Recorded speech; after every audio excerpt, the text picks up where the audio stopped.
requieren quizás un acompañamiento mayor por parte del ente rector en sistemas de compras públicas, tenemos que entrar a revisar con ellos por qué están pasando esta situación.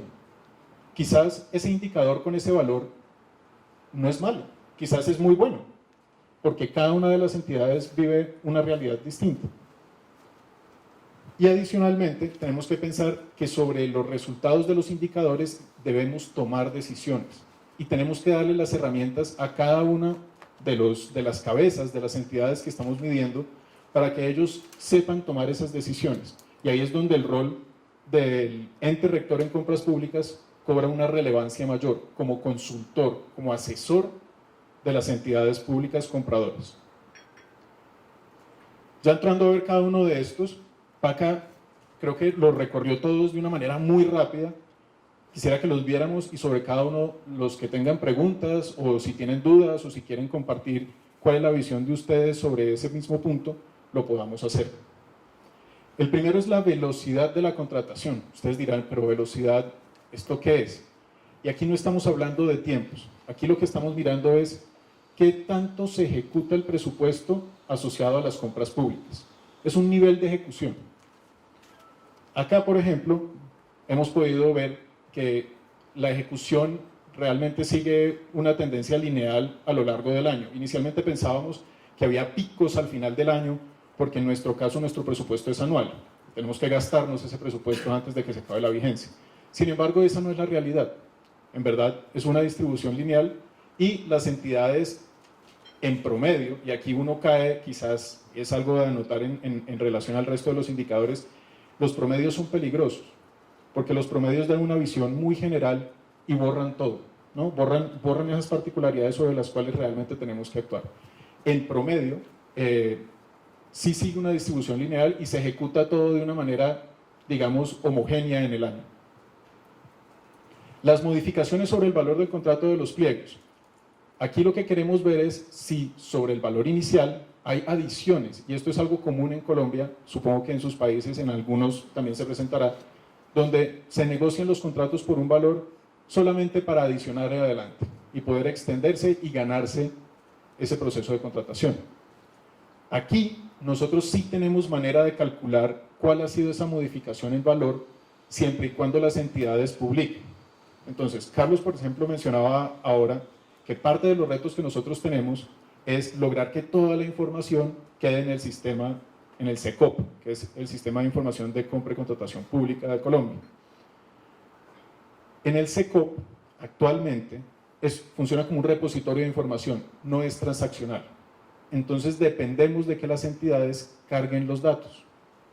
Hemos mejorado eso muchísimo, hemos tenido en los últimos 2 años un incremento de casi el 200% en publicación, pero todavía hay mucho que avanzar.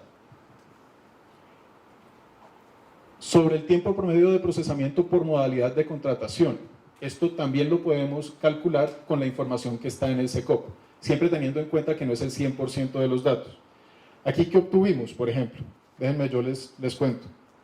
Tenemos que para licitación nacional el promedio es de 53 días, desde el inicio del proceso, entendiendo el inicio del proceso como la publicación del proyecto de pliego de condiciones. Hay un trabajo previo muy importante que es la planeación, que aquí no se ve y que en este momento no tenemos manera de medir.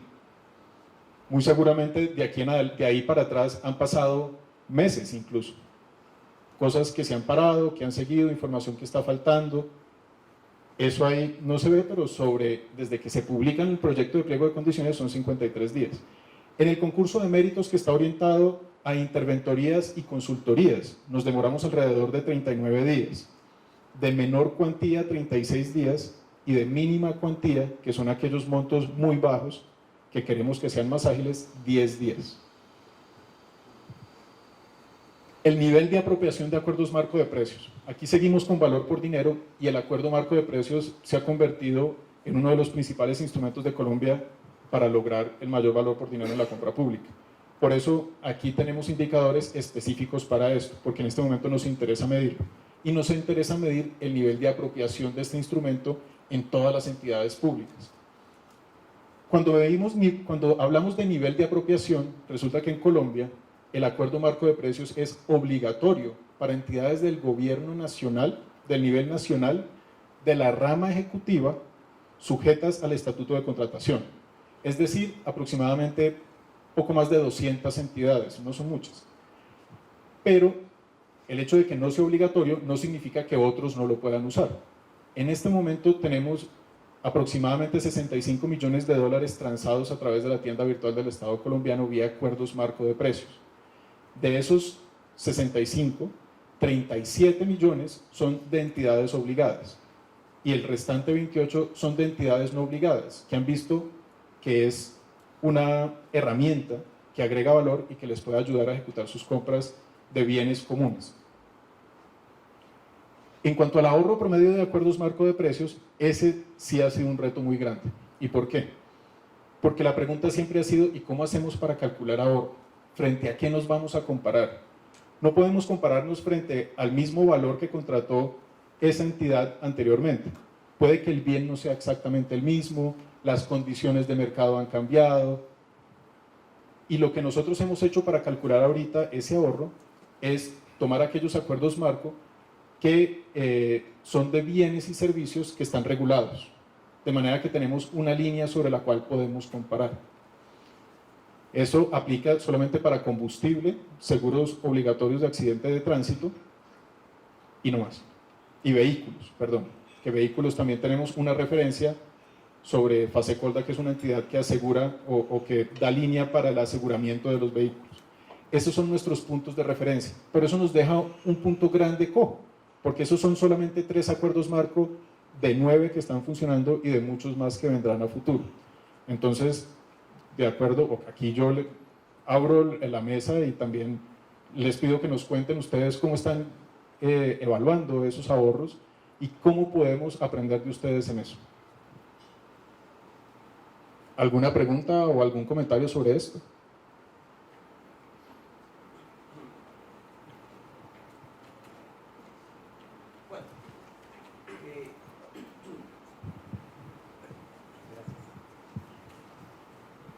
Respecto de este indicador de tiempo promedio de procesamiento por modalidad, yo en realidad tengo una pregunta y obviamente todos los países compartimos marcos normativos muy distintos, ¿verdad? Particularmente Costa Rica tiene una especificidad en donde la Contraloría General de la República, que es el auxiliar de la Asamblea Legislativa en materia de fiscalización de Hacienda Pública, en buena teoría no debiera tener nada que ver en fase refrendo, ¿verdad?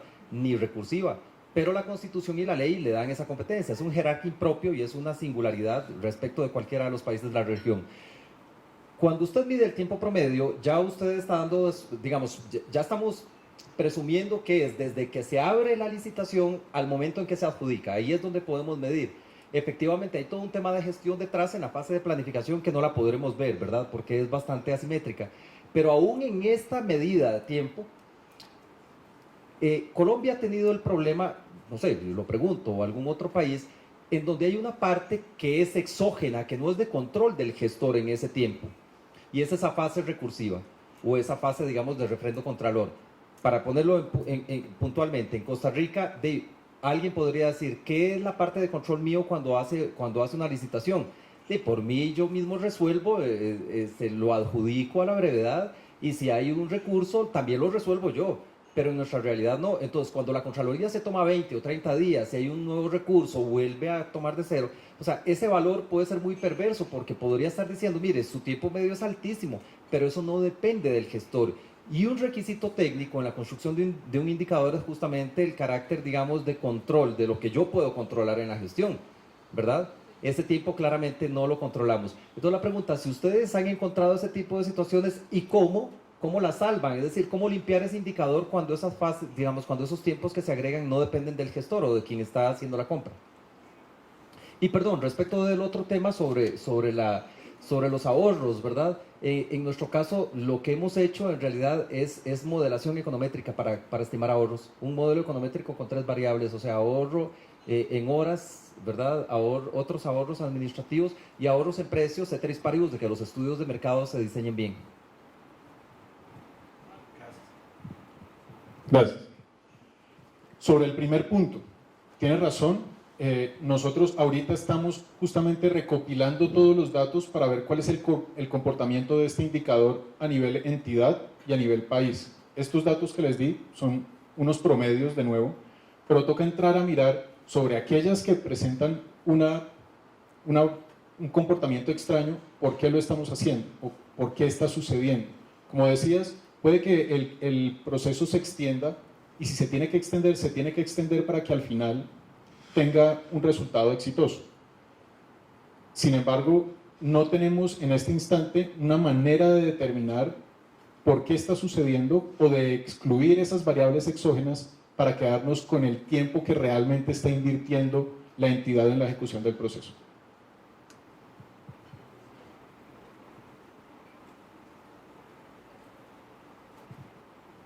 Hola, no sé si te puedo referir un poco más a cómo están calculando el ahorro promedio. La verdad es que no me quedó Vale, claro perfecto. qué es lo que estaban haciendo. Entonces, te voy a poner los 3 ejemplos sobre los cuales estamos calculando el ahorro. El primero es sobre combustible, la venta de combustible. En Colombia la venta de combustible está regulada por el Estado del precio, por el Ministerio de Minas. Entonces hay un precio de referencia sobre los cuales las entidades los proveedores, ofrecen un descuento. Tomando ese precio del Ministerio de Minas como la referencia, es donde nosotros estamos comparando el valor de la orden de compra. Y de ahí sacamos la diferencia y ese es el ahorro. Para el caso de seguros obligatorios de accidentes de tránsito, en ese caso las tarifas también están reglamentadas y lo que negocia el proveedor en la operación secundaria del acuerdo marco es un descuento sobre esa tarifa. En ese orden de ideas, ahí también tenemos una referencia y el valor final para hacer la resta. Para vehículos, FASECOLDA, que es la organización a cargo de establecer cuáles son los precios de los vehículos de manera que de ahí se definen los seguros, también tiene unos precios de referencia. Ese es el valor sobre el cual nosotros comparamos. Pero si nosotros empezamos a tomar, por ejemplo, papelería o vigilancia o aseo y cafetería, ahí ya no tenemos un precio. Ahora, Fabián nos mencionaba el tema de también hay un ahorro vía mejora en el desempeño del proceso de contratación. ¿Cuántas horas hombre me ha ahorrado que antes comprar un vehículo me demoraba yo 2 meses y ahora me demoro menos? O antes requería un equipo de 10 personas y ahora solamente requiero una persona que ponga la solicitud de cotización y del clic para la orden de compra. Esa parte vamos a trabajar este año en una metodología que nos permita definir ese ahorro por recursos, ¿cuánto es? ¿Y han observado si esos precios de referencia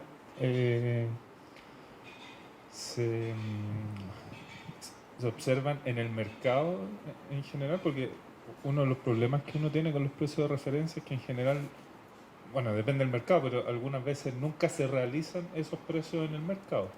Como andan flotando por sobre o por bajo, entonces ese es un problema bien...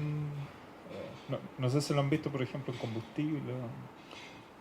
Digamos que siempre existe la pregunta de si yo hubiera negociado por fuera del acuerdo marco, ¿qué precio hubiera alcanzado? Y ese sería el verdadero ahorro. Sin embargo, en el caso de estos 3 acuerdos marco, esos precios sí se cumplen, esos precios sí son tomados como referencia. En general en el comportamiento del mercado. Entonces, por eso nos estamos apoyando en eso. Si uno tratara de tomar un precio referencia, como en algún momento se intentó en Colombia, de tener una lista de precios de referencia para todos los bienes que adquiría el Estado, el CICE, por ejemplo, eso fue una experiencia de la que todos aprendimos que la información que consignaban los proveedores no es real. Y en ese caso, haber tomado esos precios de referencia habría sido nefasto por las mismas razones que expresas. ¿Algo más? Señor.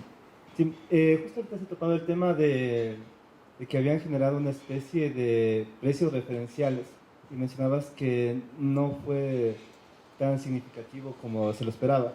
¿Por qué se debió esto? ¿A qué se debió esa experiencia? Me decían que sí habían generado el CICE, ¿no? Ah, muy bien, el CICE.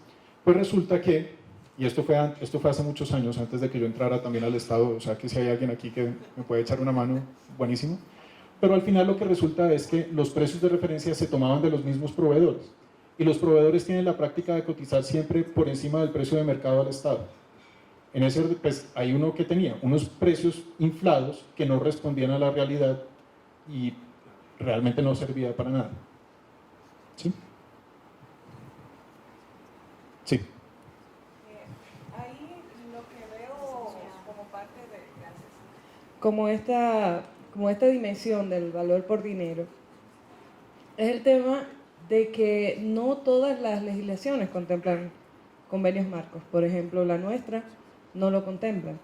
Y creo que es algo que deberíamos analizar para el tema de los indicadores de todos, no solamente de esta dimensión, sino de todos, que sean, si convenio marco es una buena práctica, nosotros deberíamos tener pues ese banco de buenas prácticas e irlo adoptando según nuestro nivel de madurez organizacional de cada uno de los órganos de compra. ¿Y qué pasa si por poner indicadores que no se aplican a todos, yo no puedo medir esos indicadores? Porque sencillamente no está en nuestra legislación, ni lo tenemos previsto incluir en la próxima modificación de la ley. Esa parte, y quizás me estoy adelantando un poquito más, pero según lo que estuvo conversando Paca con nosotros previamente, no veo el tema del tiempo de pago, porque el tiempo de pago es lo que hace que los proveedores precisamente abulten los precios cuando le venden al Estado, porque dicen, bueno, lo que pasa es que yo voy a tener que financiárselo al Estado, voy a tener que esperar varios meses y eso tiene un costo para mí, el valor del dinero en el tiempo. Y entonces quería ver si en alguna dimensión se ha tomado en cuenta. Gracias.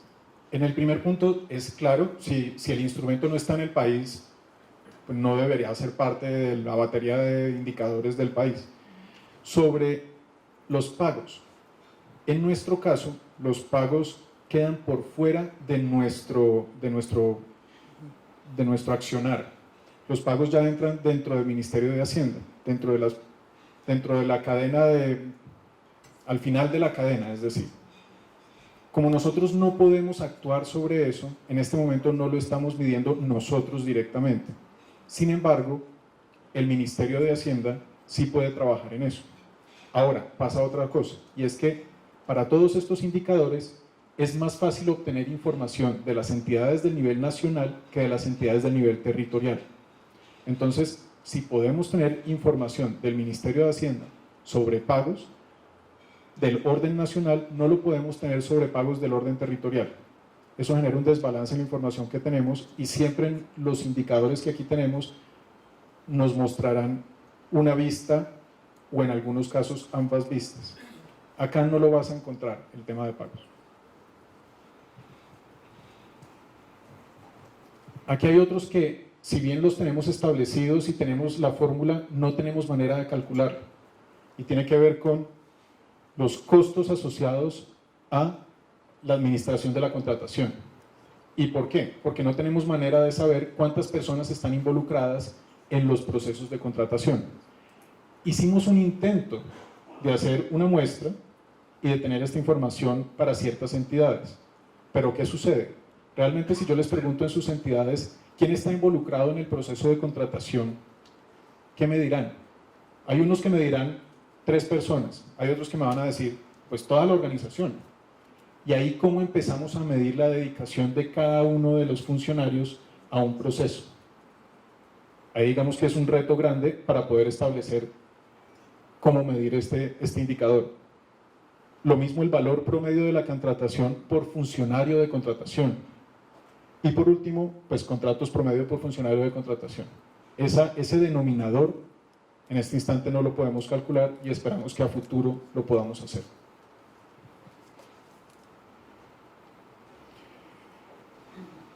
Ok, aquí tenemos ya la parte de integridad y transparencia de la competencia. Señor. Julio, perdón, antes de que sigas avanzando.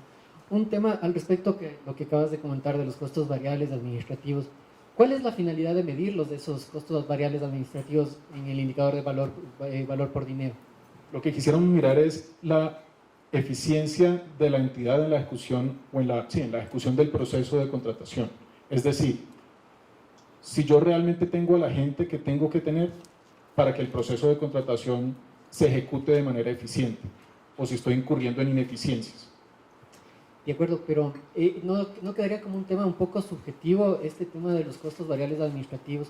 Porque lastimosamente no son los compradores públicos, las personas que administran, no necesariamente son formados en contratación pública, sino son delegados administrativos, son operativos que los ponen para que cumplan un cierto rol. Entonces, lógicamente, el tema se convierte más subjetivo aún cuando no tienes compradores públicos que estén certificados para decir, ahí sí, entrar a un tema de evaluación y decir, este comprador público, que es responsable de una persona y que podrá tener un equipo, me cuesta tanto al Estado. Pero al no tener eso se convierte como algo, la rotación del personal es muy grande, por eso se vuelve cada vez más amplia la subjetividad, ¿no? Entonces, en ese sentido, yo le veo realmente que estos indicadores administrativos, de costos administrativos, no cabrían realmente primero lo efímero y la alta rotación que hay, y no al estar anclados hacia una profesionalización o certificación de las capacidades del comprador público. Entonces, esa la veo como una óptica. Tú me acabas de decir el objetivo, me queda claro, pero no creo que sea medible y que responda a algo. De acuerdo, no, con todo respeto, tienes toda la razón. Justamente por eso no los podemos medir ahorita. ¿Qué vamos a hacer nosotros en 2015? Vamos a estructurar el programa de certificación del comprador público. Y la idea es, al final de 2015, tener una primera cohorte, si es posible, de aquellos compradores certificados. Y esto será un proceso de largo aliento para certificar a los compradores públicos de todo el país, idealmente, y así poder empezar a tener información para calcular esto. Perdón. Sí, pero también tenemos el tema de los términos de referencia, que no necesariamente el profesional en contratación pública conoce de todo, y por ende puede hacer los términos de referencia, qué sé yo, de una construcción como de una adquisición de computadoras. Entonces todavía sigue siendo subjetivo, porque va a necesitar de personal capacitado para la contratación que se desee contratar para luego él sí empezar a operar. Sería un tema operativo del administrador de la contratación, más no el técnico para elaborar los términos de referencia de la contratación que se desea hacer. Ese es principalmente, pues, justamente uno de los retos, y es decir, ¿a quién voy a empezar a medir? Aquí una de las maneras es decir, yo voy a tener mi comprador certificado y este comprador tiene un grupo a cargo, y sobre ese grupo es que yo voy a empezar a calcular estos indicadores.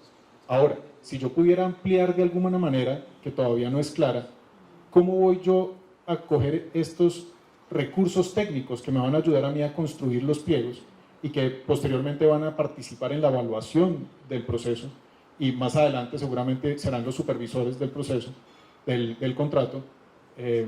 Una vez ya tengamos eso, pues podremos calcular eso. En este momento, estos indicadores que tenía ahí y que tengo, por eso los puse en un slide aparte, es porque es un deseo y es algo que tenemos ahí pendiente.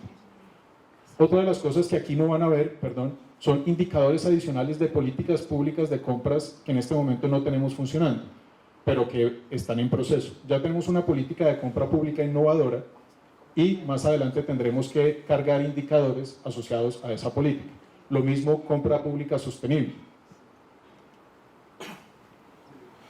No, un poco complementando lo que Julio dice, estos indicadores que hablan de cuánto cuesta administrar un contrato, cuánto cuesta ya sea al Estado, una agencia, el tenerlo, pasar de un sistema semi-manual a un sistema electrónico, cuánto se ahorra, siempre han sido indicadores que, por lo menos desde el punto de vista de los organismos, los hemos buscado porque son costos administrativos que se deberían reflejar de alguna forma. Desafortunadamente no hay mucho interés en mapearlos porque estos ahorros administrativos nunca se hacen efectivos. Si bajo la implementación de un sistema electrónico te has ahorrado 100 horas hombre, yo no conozco ningún director de compras que va a devolver ítems al ministerio porque ya no los necesita, por ejemplo. Entonces no ha habido nunca los incentivos, pero bienvenimos la iniciativa de empezar a ver, el saber cuánto le cuesta a un país, una agencia, una entidad comprar algo. Nos parece un buen inicio, un buen dato que nos puede llevar a algunas eficiencias que ni siquiera se han resuelto en el sector privado. El costeo por actividades es todavía una panacea que no se ha alcanzado, pero me parece un buen cimiento si es parte de un ejercicio mayor de encontrar datos, encontrar información, no como una persecución sola en sí, pero si existe alguna información que nos pueda ayudar a construir ese dato tan importante de cuánto le cuesta al Estado comprar, ¿por qué no hacerlo? Gracias. Ya pasando al tema de transparencia e integridad, tenemos el promedio de nuevos contratistas. Queremos ver qué tanto rotan los contratistas dentro del sistema de compra pública. ¿Le estamos adjudicando siempre a los mismos? ¿Estamos teniendo gente nueva entrando? Esto tiene un efecto muy importante sobre el resto del comportamiento del sistema. En nuestro caso, con la información que tenemos, evidenciamos una rotación superior al 70%. Ahora, si entramos a ver por qué, puede haber muchas razones, entre las cuales está la manera como se registra la información actualmente en el SECOP. Puede que alguien ponga el nombre de un contratista de una manera, otro lo escribe de otra, y ahí vamos a tener ya dos contratistas siendo uno solo. ¿En qué estamos trabajando? Y de manera, pues se los cuento porque esto va a impactar la manera como estamos midiendo estos indicadores. Ya estamos implementando el SECOP 2. Creo que ustedes ya han oído de esto antes, que es una plataforma transaccional. Y también queremos consolidar en esa plataforma el registro de proponentes, de manera que no tengamos la información de procesos de contratación por un lado y de proponentes por otro, sino que tengamos todo consolidado en un solo sistema de información. Esto lo vamos a hacer o lo vamos a desplegar en 2015 y tendrá un rollout gradual por olas, y seguramente tendremos al 100% de las entidades montadas en años, en 4 o 5 años, dependiendo de la capacidad que tenga Colombia Compra Eficiente y las entidades de montarse al bus. El promedio de proponentes por proceso contractual, ese también lo podemos medir, y es cuántos están participando. Eso es importante justamente para saber el nivel de competencia que hay y saber si debemos movernos en ese sentido, en publicar más, en abrir los pliegos para que no solamente beneficien a un par, en promover la competencia general para tener bienes y servicios a mejores precios y de mayor calidad. El porcentaje de adjudicación a proponentes internacionales también es importante. Cada vez más nos preguntan desde afuera qué chance tienen los proponentes internacionales de participar en el sistema de compra pública colombiano y qué resultados se ven.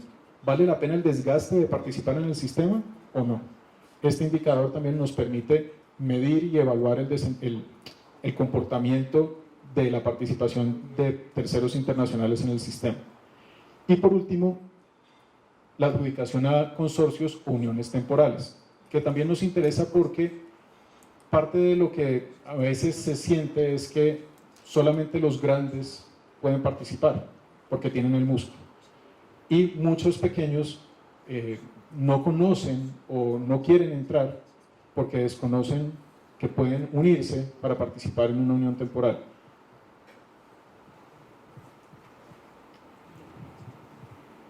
De nuevo, MIPYMES, que es... Julio, solo una pregunta.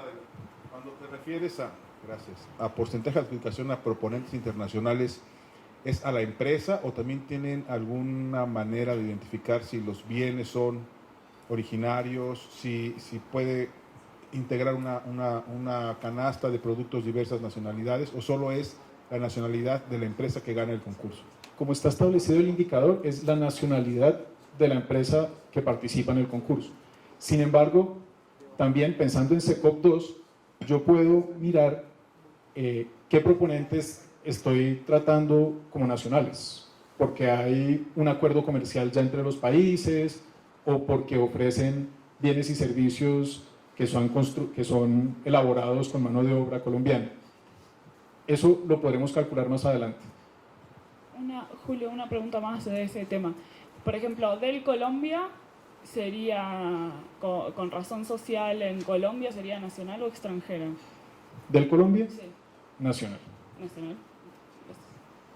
simplemente para complementar. Entonces, ustedes tienen como principio que toman el lugar donde está el domicilio, la residencia de la firma proponente como local, aunque sea subsidiaria. ¿No? Sí. Ok, gracias.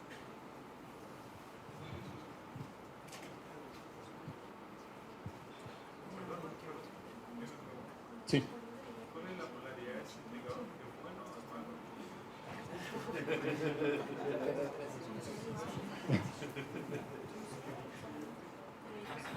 Bueno, ya, una vez lo tengamos calculado te podré decir si eso está bien o mal. Todavía no lo tenemos y esperamos con el SECOP 2 tener datos. Alejandro. Gracias. A este respecto, creo que valdría la pena en algún momento de la conversación hacer esta precisión, y creo que es ahora. Tendríamos que ser muy claros de la diferencia que existe entre un dato, un ratio y un indicador. Creo que es común el tema de indicador, lo damos como una combinación de datos, cuando en estricto rigor, como dice Guillermo, el indicador debe de dar la dirección hacia una política, hacia un objetivo. Entonces yo creo que tendríamos que ser muy claros cada vez que hablamos de estos temas, de si estamos hablando de un dato, de un ratio o de un indicador. Como bien dices, no sé si el indicar que hay una presencia importante de empresas internacionales en mi país me va a dar un tema de apertura, de competencia y de mejores condiciones, tal vez en detrimento de lo que alguien podría pensar, la industria nacional. Entonces yo creo que valdría la pena, siempre que estamos viendo estos indicadores, tener en mente hacia dónde queremos ir, cuál va a ser la información que vamos a transmitir a nuestros pagadores de impuestos o en el ámbito internacional. En ese sentido, creo que cuando transitemos ya el tema de indicadores, tendremos que ser muy cautos en parafrasear cuál es el número que vamos a dar, cuál es el objetivo al que vamos a indicar, para no perdernos en estos promedios que a veces no nos dicen mucho. Es un dato, pero sí siempre estar ligándolos al objetivo último del sistema de contratación pública. De acuerdo. Julio, solo para tu conocimiento, son las 2:15, entonces te faltan como 15 minutos para que no estés apurado al final, son 15 minutos. Vale, no hay problema. De todas maneras, creo que ya solamente me queda rendición de cuentas y manejo de riesgo, que son 6 indicadores. Aquí tenemos el porcentaje de entidades que son usuarias activas del SECOP. Y aquí hay otro reto para Colombia, que parece extraño, pero es decir, bueno, ¿y cuántas entidades son? Dependiendo de a quién le pregunte uno, te va a dar un número distinto. Entonces, aquí hay un trabajo fuerte a nivel nacional de poder establecer claramente cuántas entidades hay en el gobierno colombiano. Sobre eso, entonces, ya podemos decir que hay un X porcentaje incluido o usuario de SECOP. El porcentaje de entidades que publican sus planes anuales de adquisiciones, sucede lo mismo. Tenemos un número, un denominador sobre el cual nosotros hacemos este cálculo. Desde la creación de la agencia, el incremento en publicación de planes anuales de adquisiciones ha sido cercano al 300%, y nosotros usamos este plan anual de adquisiciones como una herramienta de planeación, más no como una herramienta de control. Entonces, por eso no van a ver aquí el porcentaje de cumplimiento del plan anual de adquisiciones. Lo que vemos es cuántos están publicando el plan anual de adquisiciones, como un primer paso por ahora. Y por último, el porcentaje de publicación de contratos en el SECOP.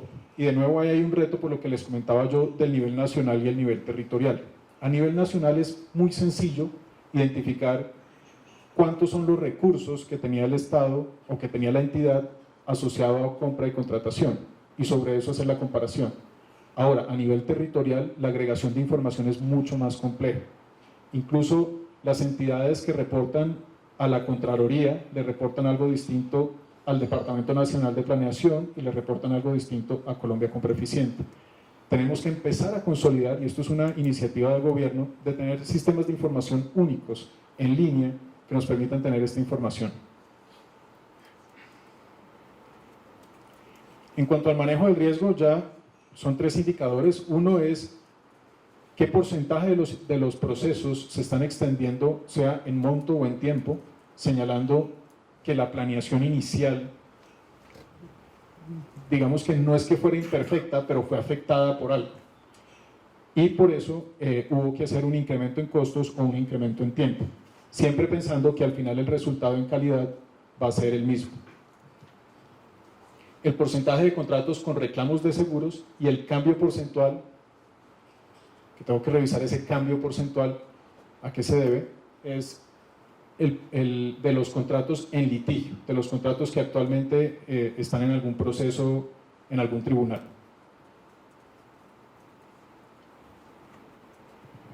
Esa es la batería de los 23 indicadores, señor.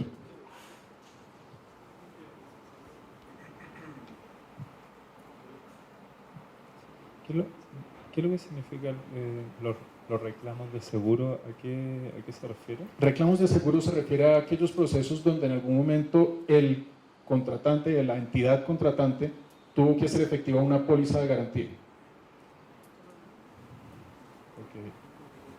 Por algún incumplimiento, correcto. Perfecto. Y nuevamente, es súper interesante ese indicador porque de alguna forma el Estado tiene que resguardar sus intereses. Entonces, nuevamente uno se pregunta un poco por la polaridad del indicador. No sé si más es mejor que menos. Ese es un primer punto. Porque yo diría, podemos tener funcionarios que son más estrictos, sí. Puede ser mejor y no necesariamente implica que estés contratando proveedores de peor calidad.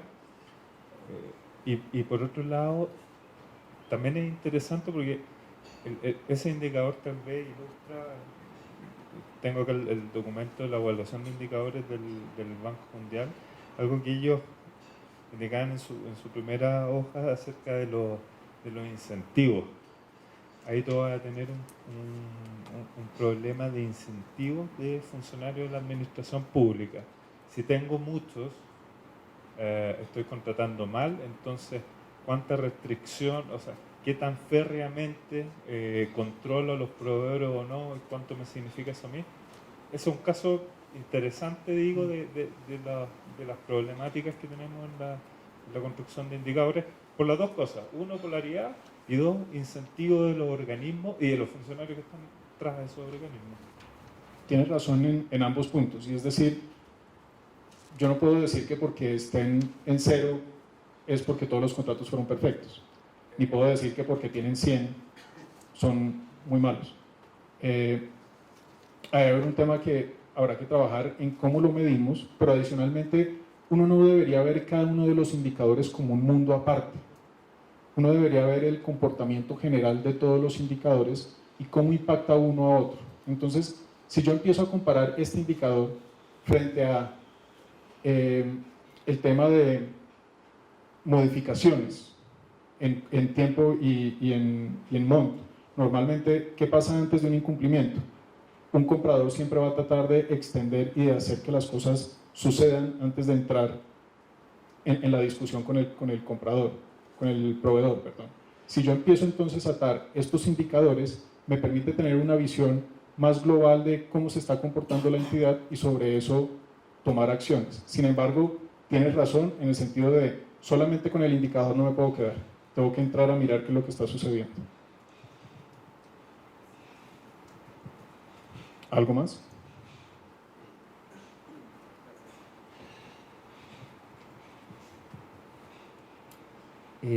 Hay algunas cosas, bueno, no sé si tú has terminado. Sí, adelante. Lo primero, pues muchísimas gracias. Yo creo que aquí todos vamos como tomando notas, ¿verdad? Y muchas cosas que son muy útiles. Realmente a mí me ha interesado mucho esta batería de indicadores. Quisiera nada más tal vez quedarme con 3 cositas. Una primera respecto de lo que dijo Silvana, porque nosotros tuvimos también, y creo que es parte del sentido de esta mesa, ¿verdad? O sea, compartir también las experiencias y un poco cómo hemos aprendido, a veces más bien de los fracasos, ¿verdad? Y las incorporamos. Una reforma legal normalmente tiene el riesgo, ¿verdad? De la coyuntura, de una economía política que puede ser compleja, ¿verdad? Por los contrapesos de los parlamentos y cosas como estas. Y no son, digamos, cosas para apostarles al corto plazo por el consumo de capital político que también implica, ¿verdad? Nosotros tampoco teníamos la figura del convenio marco, no la tenemos legalmente, no en la ley. Lo salvamos un poco, y lo digo un poco porque podría ser a modo de benchmark, o que por lo menos lo revisaran. En nuestra experiencia lo hicimos a través del reglamento, vía interpretación del concepto de licitación pública que está en la Constitución y luego en la ley. Y nadie lo recurrió, nadie que se sintiera legitimado lo recurrió, porque detrás de eso está la teoría económica, ¿verdad? O sea, sobre el tema de consolidación de compras y de economías de escala. Y nadie va a pensar, igual que el tema de compras sustentables, nadie en la dimensión social lo objeta, porque todos estamos de acuerdo con ese tema. Todos queremos que el poder de compra tenga incidencia en el ahorro, mejorando, ¿verdad?, el marco fiscal. Ese creo que es un tema, digamos, nada más como referencia, y con muchísimo gusto lo podremos compartir en el café o en el almuerzo y precisarlo. También lo que tú decías sobre el tema de pagos, yo ahí sí creo, con todo respeto, que independientemente de que no esté dentro de la égida de una agencia, en mi caso la Dirección de Compras Públicas es parte del sistema de administración financiera y está adscrito al Ministerio de Hacienda. No funcionamos como una agencia, somos un programa administrativo del Ministerio de Hacienda, y nos funciona bien así. La verdad sea dicha, funciona muy bien como parte de ese arreglo institucional. Pero creo que igual si fuésemos una agencia, nuestra responsabilidad es generar el indicador desde el tema de compras, porque justamente le permitiría a los actores de política pública tomar decisiones si hay rezagos en los pagos que generan incentivos perversos para contratar con el Estado. E igualmente tendría que ser un elemento que ponga a disposición de los actores, de tomadores de decisiones, la dirección de compras y no nadie más. Hacienda no va a tener ningún interés en eso, porque la lógica fiscal normalmente va a ser más bien rezagar pagos así es que me parece que es de compras, y sí hay una incidencia directa del sistema de contratación, ¿verdad? En términos, es un indicador de calidad, o sea, el atributo que le dice la capacidad del gestor para movilizar en tiempo, un concepto de oportunidad de pago, ¿verdad? E incide directamente en el proceso de compras, en el sistema. Y algo que también quería recuperar de lo que decía Juan Fernando en la mañana, cuando caracterizaba el sistema en Quito, ¿verdad? 170,000 proveedores más o menos inscritos, la mitad, unos 75,000 están activos, pero de ellos el 10% concentra el 80% de las compras. Ese índice de concentración a mí me parece fundamental también en una batería, porque de nuevo también el tema del estímulo de la competencia está en el centro de cualquier sistema de compras públicas, ¿verdad? Y creo que luego lo que uno puede aspirar a nivel regional, ¿verdad?, es como la imagen de un observatorio, ¿verdad?, que nos dé comparabilidad, y a veces tengo la impresión de lo que leía en el documento, pero también de algunos comentarios, que tenemos algún miedo de compararnos incluso con nosotros mismos. ¿Cuál es el problema? O sea, si justamente los indicadores nos permiten integrando la función de aprendizaje, pero para esto tenemos que compararnos, ¿verdad? Es decir, pero creo que hay que desmitificar un poco ese tema de la comparación. Claro que tiene esa funcionalidad del indicador en primera instancia, y los rankings también a veces son buenos. Creo que no es un tema que haya que satanizar, ¿verdad?, per se. Ese tema de los rankings también funciona, claro, generando incentivos de manera muy, muy asertiva, muy, muy en positivo, ¿verdad? Pero ese otro tema del concepto. Y luego creo que finalmente, perdón por abusarme, en cuanto al tema de la publicación, creo que hay temas que son por mandato, entonces es como tautológico medir, me parece a mí. Es decir, si hay un tema hay una obligación per se de que estén inscritos en un portal o de que tengan que publicar, o sea, eso se da por sentado. Yo debiera tener un indicador, si tengo un rezago o una mora, ¿verdad?, y comprometer dentro de mi gestión cuánto voy reduciendo en el tiempo, si es que no todos están inscritos, pero explicando por qué. Pero de entrada me parece que además, o sea, o más que medir que todos los planes estén publicados, sí es el cumplimiento, porque ahí sí habría que conocer justamente la discrepancia entre el estándar que se prevé y lo que al final tuve, y buscar los juicios evaluativos y las explicaciones, ¿verdad?, que nos expliquen por qué nos alejamos, ¿verdad? Yo creo que realmente el sentido puede ser más bien de medir el cumplimiento en los planes de compra al final, y no necesariamente la publicación. La publicación es como por default garantizada en la misma legislación, ¿verdad?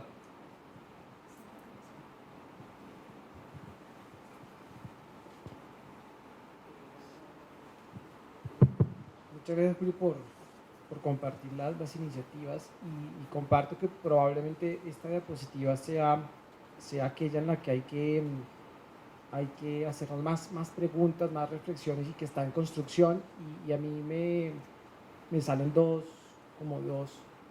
preguntas. La primera es si no será necesario que los análisis de estos indicadores sean sectoriales, necesariamente sectoriales, porque posiblemente el tipo de contrato se ve afectado por el riesgo de manera bien diferente según los sectores, y posiblemente los de infraestructura sea un tema, o de obras, donde el día a día va a ser hablar de estas cosas, hablar de modificaciones, hablar de reclamos, hablar de litigios, y muy diferente puede ser hablar, por ejemplo, de un contrato de una consultoría. Ahí no vamos a encontrar, que nunca pasó, nada. La primera reflexión es esa, y la segunda es respecto de los dos últimos. Yo no sé si nos va a permitir medir algo, porque son situaciones no consolidadas.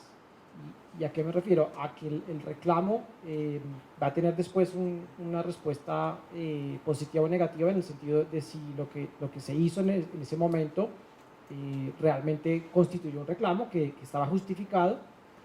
Igual el litigio. Yo puedo tener un litigio, pero lo que necesito es saber si al final de cuentas hubo incumplimiento, o si realmente hubo una deficiencia. Así que tal vez los dos últimos me indican que se ha iniciado algo, pero el fin no lo conozco. Y creo que en Colombia incluso el fin viene años o décadas después, porque yo puedo iniciar un reclamo seguro y el resultado final va a venir 2 años después. Y si inicio un litigio, el resultado va a venir 10 años después. Entonces, ahí le comparto esas dos curiosidades que me despierta el slide. Gracias.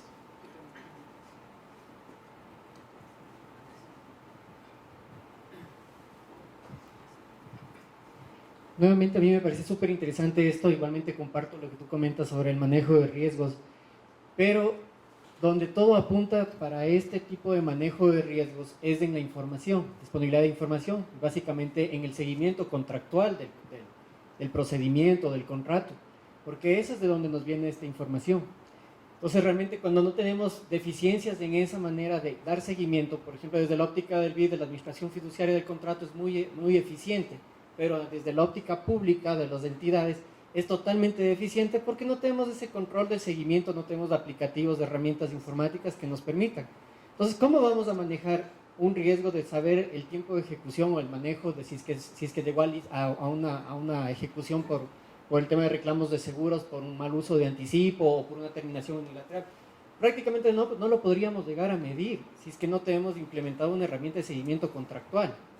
O sea, la administración fiduciaria desde la óptica multilateral es recontra eficiente y te permite ver eso. Pero el gran gap está en el ámbito público, porque ahí sí, primeramente, si logras tener penetración en un contrato grande, en una licitación de obra a través de un ministerio de transporte, digámoslo así, es que eres héroe, porque prácticamente son contratos cerrados. Y no sabes qué pasó después de que se adjudicó, realmente, si es que hubo una modificación del contrato, si fue declarado contratista fallido o si es que hubo una ampliación del contrato. O sea, no se sabe realmente de ahí. Ahí está la gran deficiencia en la calidad de la información y en la contabilidad, en la rendición de cuentas. Esos son los grandes huecos que nos van a quedar para el manejo de riesgos realmente. Entonces, mi reflexión al final de esto era que para hacer unas evaluaciones de riesgos, que realmente nosotros estamos en ese proceso de construcción, porque nuestra herramienta ya llegó a ese punto en el cual se terminó la etapa contractual y ahí quedamos con los interrogativos. ¿Y ahora? ¿Y ahora qué está pasando? Entonces nos abrió la puerta a decirnos, requerimos una herramienta que nos permita empezar a monitorear la ejecución, los desembolsos, las pólizas, las garantías, cómo van dando, para ahí sí entrar en un tema de entender realmente la lógica del riesgo entidad por sector, como tú dices, infraestructura. Infraestructura solamente es nuestra percepción de que infraestructura es ineficiente. Tal vez es muy eficiente en otros ámbitos. O sea, sé que, por ejemplo, la experiencia de Cataluña en España, el manejo con esos sistemas de tiempo, calidad, costo, son recontra eficientes porque le dan el seguimiento contractual hasta la entrega y ejecución de la obra, con registros de videos, de fotografías, de cuánto se pagó. Tienden a ser recontra eficientes, pero actualmente nuestra realidad no nos va a permitir tener este manejo de riesgos de alguna manera eficiente, y nos tocaría generarnos o plantearnos indicadores que sean realmente, que podamos llegar a ese nivel para poder coger y plantearlo, porque si no, nuevamente nos queda solamente en el planteamiento, en el papel, y no se lo va a hacer, y hay que ser realistas. Necesitamos, si queremos entrar al riesgo, tenemos que tener la información precisa del contrato. Como les digo, entrar a evaluar un contrato de licitación de obras de una entidad pública, realmente hay que ser soldados y heroicos, ¿no? Porque se tiene que fajar con todas las instancias de gobierno o toda la estructura institucional para poder llegar a saber qué pasó con el contrato. Nada más de ser una reflexión. Muchas gracias, Andrés. Julio, no sé si quieres hacer algún comentario para cerrar la sesión. Y bienvenidos todos los comentarios. Esto es justamente el ánimo de esta reunión, de construir, de avanzar, de mejorar lo que se tiene, y quedan acá todos los comentarios de ustedes, y sobre eso espero que trabajemos esta tarde y mañana. Muchas gracias.